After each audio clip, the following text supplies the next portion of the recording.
My people, what is up? I'm Taylor, and this is the Lioneye podcast, where we share life philosophies and mental models to keep our days pumping. And today I want to talk to you about philosophy and finance. I think these are the two most critical things to develop the happiest, most fulfilling life and obtain true freedom. Freedom to do what you like with your time and energy, to feel weightless, and let nothing hold your mind that you don't want to. Now, philosophy is critical because it paints your worldview, how you navigate your day-to-day, how you overcome obstacles or challenges, how you see yourself, how you see others, and what your general thought behavior complex embodies and emulates. And finance is critical because the world revolves around economic value. You have to create, store, and build value to gain economic power and use that power to obtain the material things and services you want in the world. So in an interesting way, finance is like the engine of a car, and philosophy is the fuel for that engine. But because we have complete control over our philosophy, you have complete control over how much fuel you have. So in this, you will always get to where you're going. It is almost impossible to not get there. As long as you got your finance right, as long as you got your philosophy right, you will get there, even if it takes a long time. As long as you're reasonably iterating on your skills and your behaviors to consistently improve, results will come. And as cliche as it is, it's true that everyone's journey is different and we all arrive at different times. Some people have pit stops, they got something broken down, they got to fix it. Don't compare yourself, focus on you. Now with finance, if that's the engine, then your lifestyle is like the car. So what kind of car do you have? And what kind of car do you want? You get to choose these things separately, but there's one rule. The engine has to be sufficient power for your car. You can't power a Ford F-350 with a cheap lawnmower engine, but you can power a Honda Civic with a Ferrari engine. Might not make sense to a lot of people, but you can do it. It reminds me of my grandma. She is sitting on millions, but she is just chilling, living the good frugal life. You can do that if you want. You can have the Ferrari engine, but be driving the Honda Civic, no problem. But in general, I think it's good to match the car to the engine, not the other way around. Why? Because inevitably the engine determines the car. If you have a powerful engine, you can get a fancy car. Some people choose to continue adding horsepower to the engine but not upgrade the car, like my grandma, and that's okay. You can do that, but that's ultimately dependent on the lifestyle you prefer, and I'd argue you'd be happier enjoying the fruits of your labor. So how can we apply this in a real life example? Well, pretty simply, I'm sure you've all heard this wisdom before, a golden rule that lasts a lifetime. Determine a percentage of your income you want to save and maintain that percentage as you increase your income over your career. So if you decide you want to save 20% and your income is $100,000 annually, you'll save $20,000 per year and have $80,000 to spend. If the following year you got a promotion and your income increases to $110,000, now your 20% savings is $22,000 and you'll have $88,000 to spend. Using a percentage is an example of matching the car to the engine. Not only are you increasing the amount you save as your income increases, but you're also increasing your allowable spending. It's the best of both worlds. Maintain proper saving and keep stacking more, but also enjoy the fruits of your labor at the same time.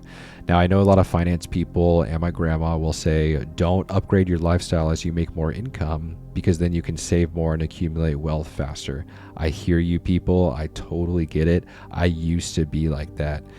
If you're happy with your lifestyle, you can totally do that. For me and my life, I'd say memento mori, and that's a Latin phrase used in philosophy meaning remember death. I'm willing to sacrifice some of today, but I don't want to sacrifice all of it. Life is unpredictable, and I like nice things and enjoying the fruits of my labor. So I like being able to get that Williams-Sonoma spatula instead of a Walmart one, or getting a RTX 3080 graphics card instead of using my old 1080, or going out to a fine dining restaurant instead of going to Applebee's or Cheesecake Factory. So the value add to my life and happiness is well worth the sacrifice of what that money would turn into if I saved and invested it instead. And trust me, I have done that. I have calculated based off compound interest, how much did that spatula cost me? How much did that graphics card cost me?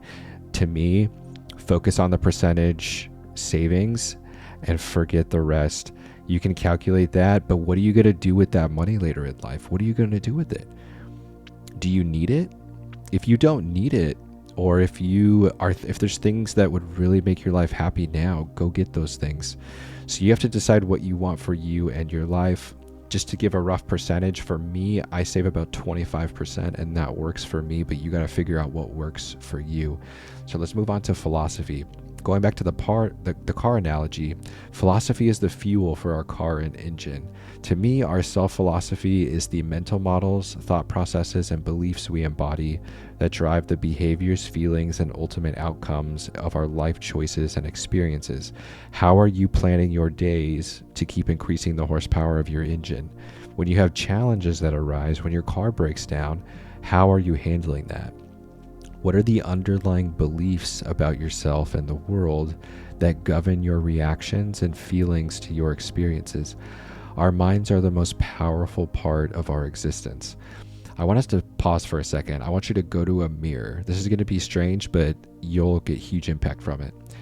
If you're listening while you're not by a mirror, then do this exercise later. So go to the mirror. I want you to look deeply into your own eyes and say, I love you 5 times. Seriously. If you've never done that before, I guarantee you will truly feel yourself, especially if you're someone that's hard on themselves. So the first step here is to love yourself. Love yourself now and love yourself through your journey to build your philosophy in the engine and car you want in life. Keep yourself in the right headspace and maintain positivity and abundance mindset to consistently fuel your engine, and keep the fuel clean and make sure to change the oil. Philosophy is such a complex animal. It is a lifelong journey. You will constantly be working on your mentality, how you navigate situations, how you feel through those situations, how you decide what you want to truly experience and feel as you navigate different types of situations. And the coolest part of our minds, like I said earlier, is that you can shape it into anything you want it to be. Who you were yesterday or the day before, you can change that. You can change anything. If there are things that you want to learn, behaviors you want to learn, skills, you can learn them. Improve every day and fuel yourself. So hopefully you can see how philosophy acts as the fuel for your engine and car. If you embrace that abundance mindset, stay self-aware, reflect and improve and iterate on your beliefs and persist through failure, you're in the best possible position to exceed your goals. Mind over matter is where it's at. Leverage your mind, build your engine, and use that philosophy as the fuel. When you have a negative thought, replace it with a positive thought. When you have a challenge, maintain that abundance mindset and excitement about the opportunity to learn and move through it. Every challenge is a learning opportunity, and keep moving. Movement is information. Every time you do something, it's more information. Information helps you determine which direction you need to go in. What do you need to improve in? Keep moving, get the information. And I'd be remiss to not make the point that philosophy is 100 times easier when you have all of the other areas of your life on lock. Your health, your relationships, your romance, your career, your hobbies. Obviously, these are not all going to be in balance at the same time. Focus on your weakest chain, get that into parity, and I guarantee the philosophy, the fuel that you need for your engine to power your car, to power your lifestyle, it's going to be so much easier to maintain because you have consistency and parity with the other pillars of human experience in your life. And when your life is full and you have the healthiest version of yourself, going through those tough times are much easier. So together, philosophy and finance build the foundation for the ultimate life freedom. It is a giant flywheel, and I want you to keep pumping on that flywheel. So what kind of car do you want?